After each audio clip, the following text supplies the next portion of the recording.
Нашите од преку океанот обелоденуваат огромни тајни кои за жал никаде не може да се прочитаат, бидејќи длабоката држава го контролира светот.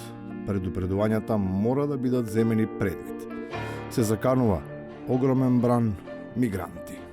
Народо масовно бега од Канада, луѓе, од Канада, демократска земја, позната од цел свет меѓу 7 најразвиени. Глеј што направи една тотална будала на Канада, а не па на вас там Македонија. Сите вие што може да влезете на... Ама нема ги криет, тама нема да ви го дадат на вести. Многу работи не може да се даваат на вести, но затоа постојат емисии од образовен карактер на кои може толку подзаборавени работи да се изнесат на површина. Меѓу нив и очигледното влијание на македонскиот јазик врз британската, па и врз светската лингвистика. Самиот збор историја, history, значи нечија приказка, нечија сторија. И се стори, Сторија, нешто што се сторило, да. Пак е македонски збор. Не, македонизам е чист, нема што тука да дискутираме, али више у англиска транскрипција значи приказка. Оттаму може би е реално и ние да направиме исчекор и следејќи го примерот на дамнешната островска традиција и приказките, да ги престориме во реалност. Дури и да ни недостига малку сина крв, може да ги искористиме нашите браќа, потомците, кои нашите прататковци ги оставија на Хималаите.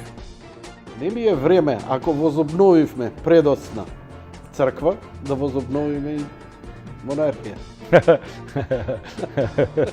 Ќе отидеме кај хунзите, кралот на хунзите, ќе ни даде благослов и ќе воспоставиме македонска монархија лоза. Така моќни, веројатно и нема да имаме проблем да ги решиме недоразбирањата со Бугарија, но доколку тие и натаму продолжат да ни прават пречки на интегративниот пат кон Европската Унија. Адутите, кои ни стојат на располагање, треба да ги ставиме во погон. Има решение за нашиот проблем. Кој е?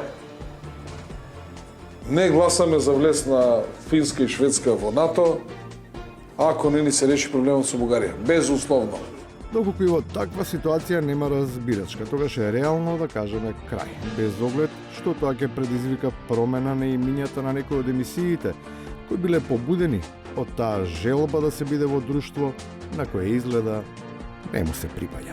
Време е за еспресо со Златев и Боцевски, еспресо кој ние го крстивме во оваа емисија, но за жал, 2 месеци ќе направиме, а него ни видовме еспресото, се уште немаме еспресо апарат. Со турско си тера. Али, уште си тера по турско целава работа, а и турското, да ви кажем искрено, па и не е толку лошо. Воопшто не е лошо, да. За разлика, да речеме, од еспресото е многу подобро за метаболизмот. И на крајот, за тоа, од каде доаѓаат мајмунските сипаници. Добре, некој козак фатил горило, го плеснал и направиле вирус. Вируси, како што може да се забележи, има на сите страни. За среќа, од оние кои настануваат со плескање постои заштита, но за жал не и од оние кои се шират со трескање.